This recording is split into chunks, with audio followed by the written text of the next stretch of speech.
बिस्मिल्लाहिर्रहमानिर्रहीम। अस्सलाम वालेकुम नाज़रीन। आज मैं आपसे एक बड़े अहम मौजू पे बात कर रहा हूँ। देखिए, हमारा अलमिया ये है, बतौर पाकिस्तानी मैं तो इसी तजुर्बे से गुज़रा हूँ कि हम एडहॉक पॉलिसियाँ बनाते हैं। हम आज के लिए ज़िंदा रहते हैं। हमारा चलन ज़िंदगी का ऐसा है कि हम कोई लॉन्ग टर्म प्लानिंग करते नहीं हैं, क्योंकि एक बात हमें हमेशा मुतमिन रखती है कि इंशाअल्लाह हालात ठीक हो जाएंगे।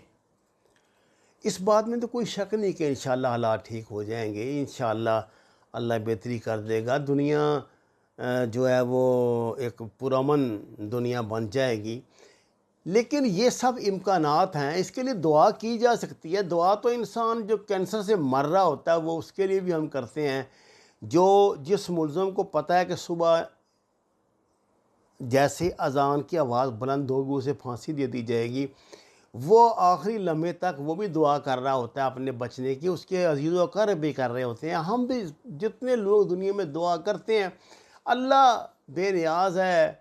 अल्लाह ताला हमारे मशवरों का मोहताज नहीं, हम अलबत्ता उसकी रहमत के मोहताज ज़रूर हैं।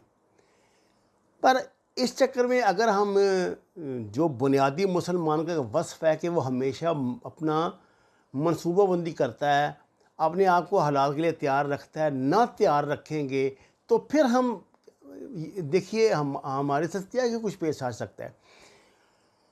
आपको मैं तो खैर मेरी तो क्या बेचारी की औकात है। दुनिया के हज़ारों यूट्यूबर इस बात से बार बार 2020 के आगाज़ से ये कह रहे थे कि 2021 कहत का साल है। इंटरनेशनल जो ये फूड प्रोग्राम है, उन्होंने ये बात अनाउंस की थी कि 2021 में दुनिया में खाने की पीने की चीज़ों की बहुत किल्लत हो जाएगी, बहुत फाका आएगा, बड़ा कहत आएगा। अब ये एक कोई तयशुदा प्लान था, या ये अगर तयशुदा प्लान नहीं था तो क्या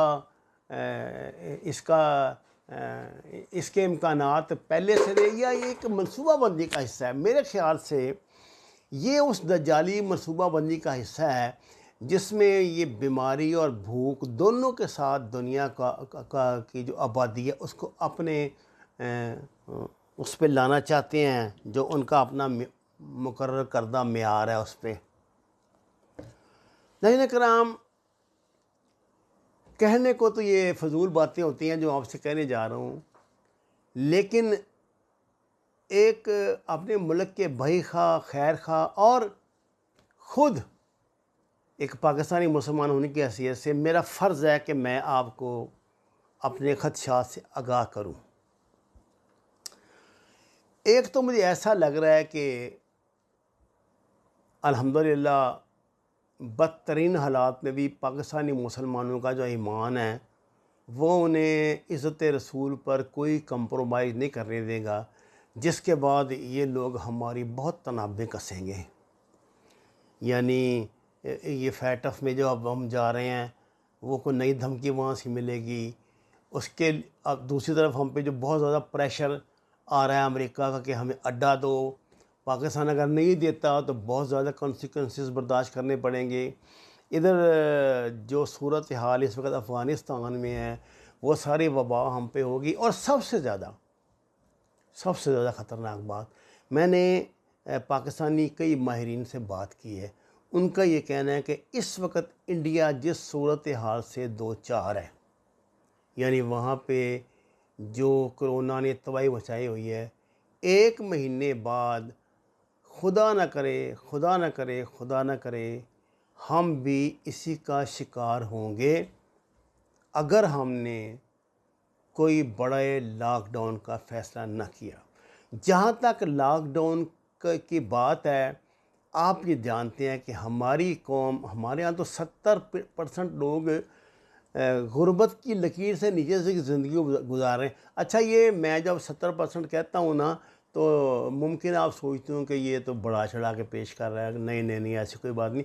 लेकिन मैं आपको यकीन दिलाता हूँ कि अगर फ़र्ज़ किया हमारी आदत 3 टाइम है ना, एक सुबह का नाश्ता, दोपहर का खाना और रात का खाना की, तो 70% वो लोग हैं, लोगों में वो लोग भी शामिल हैं जो दिन में सिर्फ एक बड़ा मील लेते हैं, उनकी गुंजाइश ही नहीं है कि इसके अलावा कुछ खा सकें या कुछ कर सकें।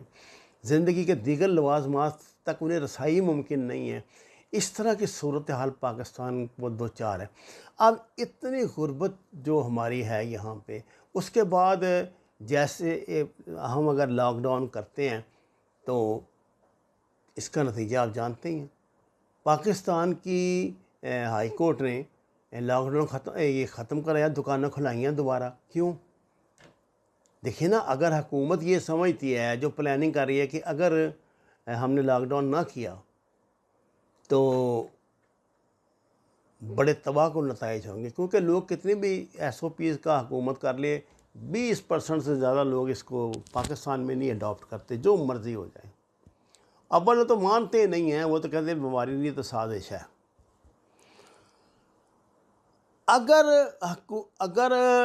हुकूमत 8 तारीख से 18 तारीख तक लॉकडाउन करने जा रही है, इसमें अगर दुकानें खुली रही या हाई कोर्ट ने कोई रूलिंग दे दिया, सुप्रीम कोर्ट ने कोई फैसला दे दिया, तो हुकूमत की तो सारी प्लानिंग धरी की धरी रह गई और लोगों की हमदर्दियाँ जो हैं वो कोर्ट के साथ होंगी। जिन्होंने रिज़्क कमाना है उनको क्या, को मरे या जिए, उन्होंने रोटी खानी है बेचारों ने।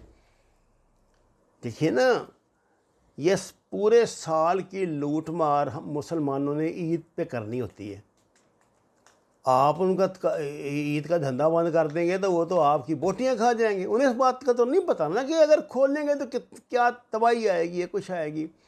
यानी मैं कह रहा हूँ कि हम लॉकडाउन के मुतहम्मल नहीं हो सकते, इसलिए हुकूमत बहुत फूंक फूंक के बड़ा महदूद किस्म का, बड़ा लाइट किस्म का लॉकडाउन करती है। वो आपको रिजल्ट नहीं देगा जो चाहिए।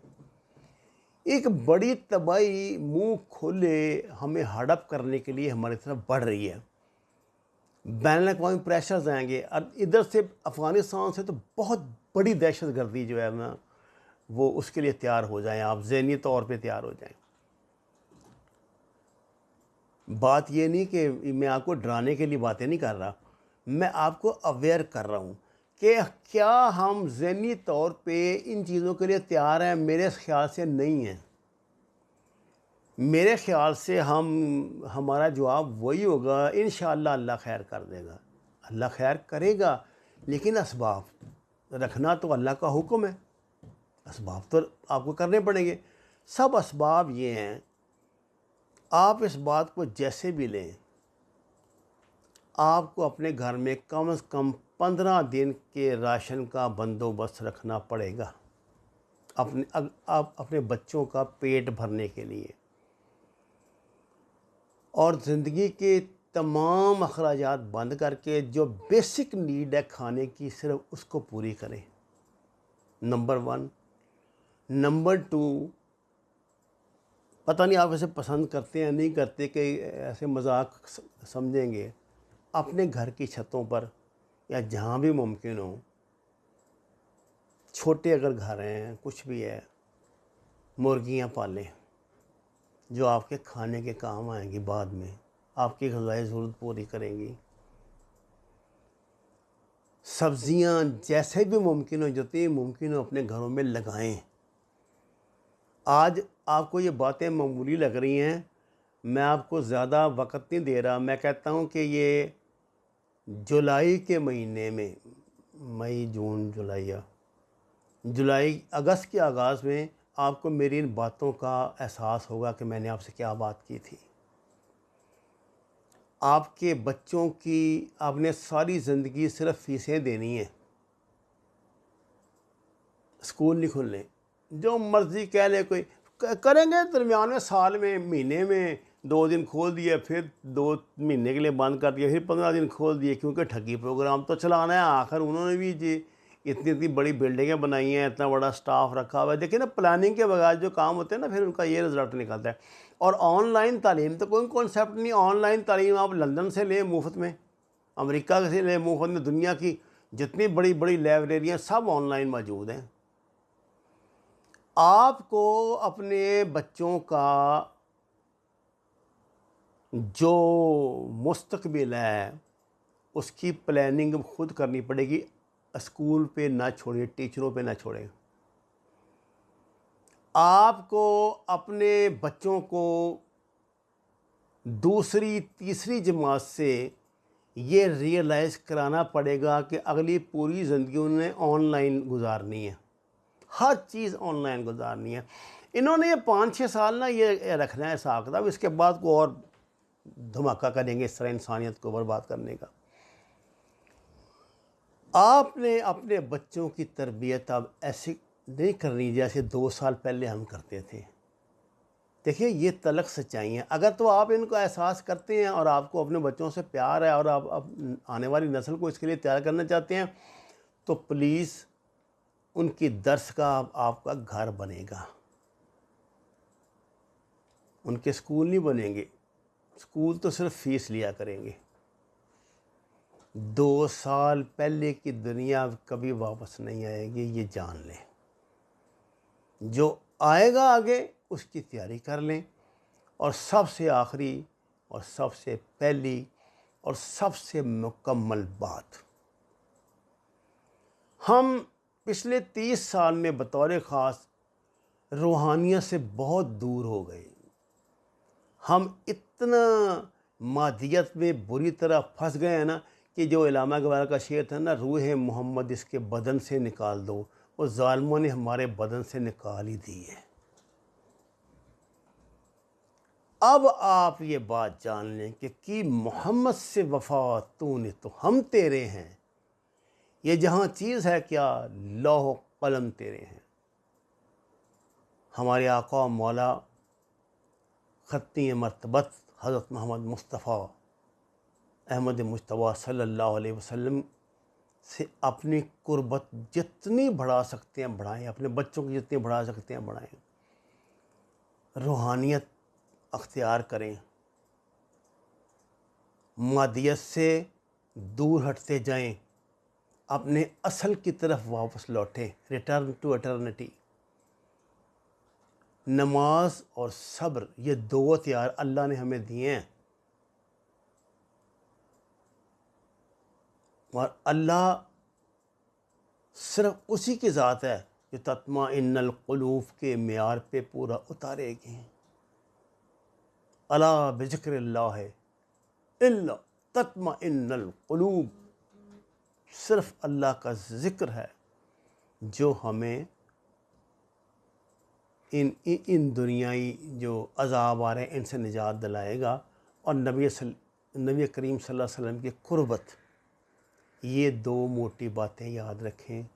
मैंने कोशिश की है आपको अपने तईं अपना फ़र्ज़ अदा करने की। खुदारा मुझे कोई मुबल्लिग़ ना जानिए, मैं कोई रिफॉर्मर नहीं हूँ, आपसे बहुत गया गुज़रा मुसलमान हूँ, लेकिन अपने दुखी दिल के साथ आपकी खिदमत में जो गुज़ारिशात की हैं इन पर गौर ज़रूर फरमाइए। व मा अलैना इल्लल बलाग़ुल मुबीन। नाज़रीन कराम, दरख्वास्त है नमाज को तर्जुमे के साथ जानिए। हमारे चैनल को सब्सक्राइब करें, लाइक दें, सच के सफ़र में हमारा साथ दें। आपका बहुत शुक्रिया।